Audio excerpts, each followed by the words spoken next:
তো বিশ্বে এত বড় সুপার পাওয়ার থাকতে শুধু ডলারকেই কেন গ্লোবাল কারেন্সি বানানো হলো, বাকি সব দেশের কারেন্সি বাদ দিয়ে? অন্য দেশগুলোর এমন কি বাধ্যবাধকতা ছিল তারা মার্কিন ডলারকে গ্লোবাল কারেন্সি হিসেবে মেনে নিতে বাধ্য হয়েছিল?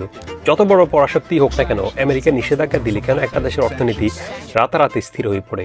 তাছাড়াও আপনারা জানেন শুধু আমেরিকা নিষেধাজ্ঞা নিয়ে কথা হয়, কিন্তু কেন কেন এত আলোচনা? নেপাল, শ্রীলঙ্কা, দক্ষিণ আফ্রিকার মতো এমন দেশ অনেক আছে যারা নিষেধাজ্ঞা দেয়, কিন্তু কেউ পাত্তাও দেয় না। ডলারকে আমেরিকা এমনভাবে অস্ত্র বানিয়েছে যা দিয়ে সে অন্য দেশগুলোর নিয়ন্ত্রণে রাখে। এর পেছনে আসল কারণটা কি? চলুন দেখে আসি ঘটনাটা আসলে কি।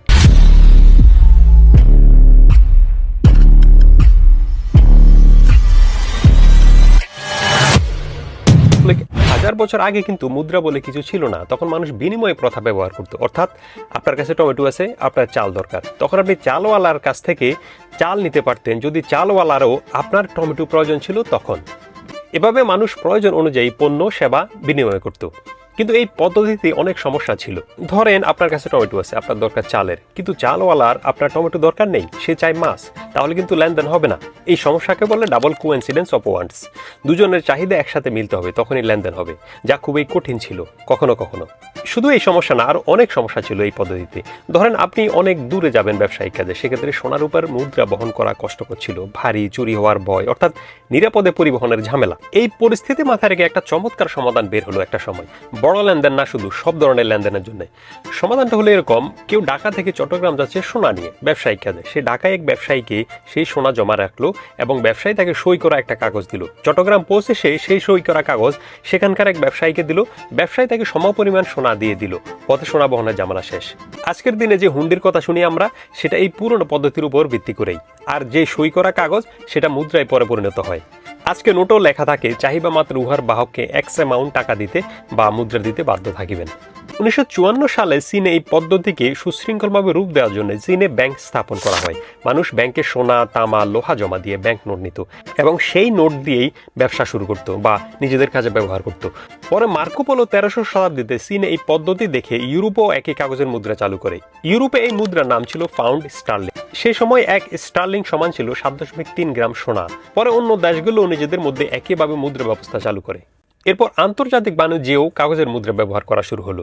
চীন ইউরোপ থেকে পণ্য কিনতো ইউয়ান দিয়ে, ইউরোপ ও চীন থেকে পণ্য কিনতো স্টার্লিং পাউন্ড দিয়ে বা পাউন্ড স্টার্লিং দিয়ে। শেষ পর্যন্ত গোল্ডের যে সমস্যা ছিল তা নিষ্পত্তি হলো। এতে বিশ্ব বাণিজ্য অনেক সহজ ও দ্রুত হয়ে উঠল। যতটুকু সোনা ততটুকু মুদ্রা চাপানো যাবে, এটাই ছিল গোল্ড স্ট্যান্ডার্ড। 1913 সালের পর সমীকরণ কিছুটা পাল্টাতে শুরু করে। প্রথম বিশ্বযুদ্ধ শুরু হলো। ব্রিটেনের অবস্থা ভয়াবহ খারাপ।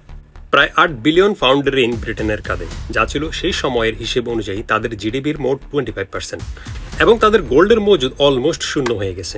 প্রথম বিশ্বযুদ্ধ শুরুর দিকে আমেরিকা নিরপেক্ষ ছিল এবং বিজনেসম্যানের ভূমিকা পালন করে। যারা যুদ্ধ করছিল সেই দেশগুলোর কাছে অস্ত্র বিক্রি করে তাদের সোনার মজুদ বাড়াচ্ছিল।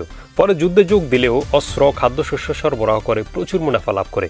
কেন্দ্রীয় ব্যাংক প্রতিষ্ঠা করলো আমেরিকা, ফেডারেল রিজার্ভ আইন আনলো এবং বিশ্ব অর্থনীতিতে নিজেদের অবস্থান পাকাপোক্ত করে নেয়। দ্বিতীয় বিশ্বযুদ্ধের সময় ইউরোপের দেশগুলো তাদের সোনা আমেরিকায় পাঠিয়ে দেয়, কেউ নিরাপত্তার জন্য, কেউ অস্ত্র কিনতে। যুদ্ধ শেষে আমেরিকার হাতে জমা হয় বিশ্বের 70 থেকে 80% সোনা। যুদ্ধ শেষে Britain, Germany, Soviet union, France সবগুলো দেশ অলমোস্ট ধ্বংস হয়ে গেছে। শুধু আমেরিকায় আগের চেয়ে ভালো অবস্থানে আছে। ইউরোপ ও জাপানের খাদ্য জ্বালানির সংকট, কিন্তু তাদের কাছে সোনা বা মুদ্রা কিছুই নেই। এই সিচুয়েশনে আমেরিকা ভয়ও পাচ্ছে দেশগুলো যদি আবার আগের মতো মানে বিনিময় প্রথায় ফিরে যায়, তাহলে বিশ্বের অর্থব্যবস্থা ভেঙে পড়লে ডলারের আধিপত্য শেষ হয়ে যাবে।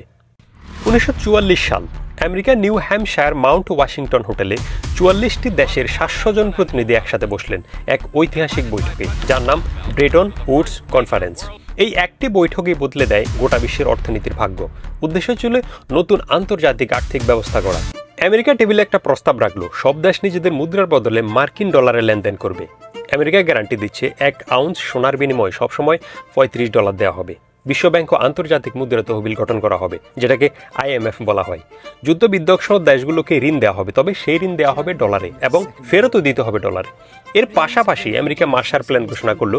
দ্বিতীয় বিশ্বযুদ্ধের পর ইউরোপ পুনর্গঠনের জন্য $13.3 বিলিয়ন দেওয়া হবে, যা আজকের হিসেব অনুযায়ী প্রায় $173 বিলিয়ন। সেই ডলার দিয়েই আমেরিকার কাছ থেকে পণ্য কিনে দেশ গড়তে বলা হলো সবাইকে। এখন প্রশ্ন হচ্ছে, অন্য দেশগুলো আমেরিকার এই শর্তে রাজি হলো কেন? রাজি না হয়ে যাবেই বা কোথায়? কারণ সোনা উৎপাদন হতো মূলত দুই জায়গায়, দক্ষিণ আফ্রিকা ও সোভিয়েত ইউনিয়ন। ইউরোপীয় দেশগুলোর সঙ্গে তাদের সম্পর্ক ভালো ছিল না তখন, তাই আমেরিকার শর্ত মেনে নেওয়া ছাড়া দ্বিতীয় কোনো অপশন ছিল না। এরপর আমেরিকা কি করে, গোল্ড স্ট্যান্ডার্ড নিয়ম ছিল আমেরিকার কাছে যে পরিমাণ গোল্ড তাদের কাছে আছে ঠিক সমপরিমাণ মূল্যের ডলার ছাপাবে। কিন্তু আমেরিকা গোপনে তাদের কাছে যে পরিমাণ মজুদ ছিল সোনা তার চেয়ে বেশি ডলার ছাপাতে শুরু করলো। পরে আমেরিকা বুঝতে পারলো এখানে একটা বিপদ হওয়ার সম্ভাবনা আছে। যদি সব দেশ একসঙ্গে ডলার দিয়ে সোনা কিনতে চায়, সোনার বাজার মূল্য যদি আমেরিকার নির্ধারিত বাজারের চেয়ে বেশি হয়, তাহলে সবাই সস্তায় আমেরিকার থেকে কিনে বাজারে বেশি দামে বিক্রি করবে। এই সমস্যা সামলাতে আমেরিকা 8টি দেশ নিয়ে একটি গোল্ড ফুল বানালো। লন্ডনের সোনার বাজারের চাহিদা সরবরাহ কৃত্রিমভাবে নিয়ন্ত্রণ করত। 1967 সাল নাগাদ কিছু দেশ লস হচ্ছে দেখে এই ফুল ছেড়ে বেরিয়ে যায়। পরিস্থিতি সামলাতে আমেরিকা লন্ডনের সোনার বাজার বন্ধ করে দিল, তাতেও কিন্তু কাজ হচ্ছিল না। উল্টো দেশগুলো ভয় পেয়ে আরও বেশি ডলার দিয়ে সোনা কিনতে শুরু করলো। শেষমেশ 15 আগস্ট 1971 সালে প্রেসিডেন্ট নিক্সন এক্সিকিউটিভ অর্ডার জারি করেন এবং ঘোষণা করলেন, We must protect the position of the American dollar as a pillar of monetary stability around the world. I have directed Secretary Connally to suspend temporarily the convertibility of the dollar into gold or other reserve assets, except in amounts and conditions determined to be in the interest of monetary stability and in the best interest of the United States. আজ থেকে ডলারকে সোনায় রূপান্তরিত করা সম্পূর্ণ বন্ধ। ইতিহাসে এই মুহূর্তকে বলা হয় নিক্সন শক। একটা কলমের এক খোসায় ব্রেটেন উডস চুক্তি 25 বছর ধরে চলে আসা আন্তর্জাতিক মুদ্রা ব্যবস্থা রাতারাতি ধসে পড়ল। এখন ডলারের পেছনে আর কোনো সোনা নেই, শুধু আছে আমেরিকার প্রতিশ্রুতি আর বিশ্বের বিশ্বাস। কিন্তু প্রশ্ন হলো, সোনার সাথে সম্পর্ক ছিন্ন হওয়ার পর ডলার টিকে রইল কিভাবে? এখানেই আসে আসল চাল, পেট্রোডলার চুক্তি। পেট্রোডলারের চুক্তির পর থেকে যারাই তেল বিক্রি করতে চেয়েছে ডলারের পরিবর্তে অন্য যে কোনো মুদ্রায়, তাদের পরিণতি হয়েছে ভয়াবহ। যেমন 2000 সালে ইরাকের সাদ্দাম হোসেন তেল বিক্রি শুরু করলো ইউরোতে, প্রায় 3.3 বিলিয়ন ব্যারেল তেলের বিনিময়ে 26 বিলিয়ন ইউরো সংগ্রহ করলেন। কিন্তু শেষ পর্যন্ত সাদ্দাম হোসেনকে উৎখাত করে ফাঁসি দেওয়া হলো। লিবিয়ার গাদ্দাফি ডলার ছেড়ে ইউনিফাইড আফ্রিকান কারেন্সি বানানোর প্রপোজ করলো এবং লিবিয়া গ্লোবাল ক্রুড অয়েল মার্কেটে খুব গুরুত্বপূর্ণ একটা রোল প্লে করে। আমেরিকা বিশেষজ্ঞরা বলছিল গাদ্দাফির এই পদক্ষেপ ডলারের জন্য অনেক বড় একটা চ্যালেঞ্জ হয়ে উঠতে পারে। পরিণাম কি হলো? তার দেশে গৃহযুদ্ধ লাগিয়ে গাদ্দাফিকে উৎখাত করা হলো। আচ্ছা, এবার আসেন ইরানে। ওই সেম সময় ইরানের 45% ট্রেড হচ্ছিল ইউরোপের সঙ্গে এবং ইরান সিদ্ধান্ত নিল যেহেতু ইউরোপের সঙ্গে ট্রেড, তাহলে আমরা ইউরোতে তেল বিক্রি করব।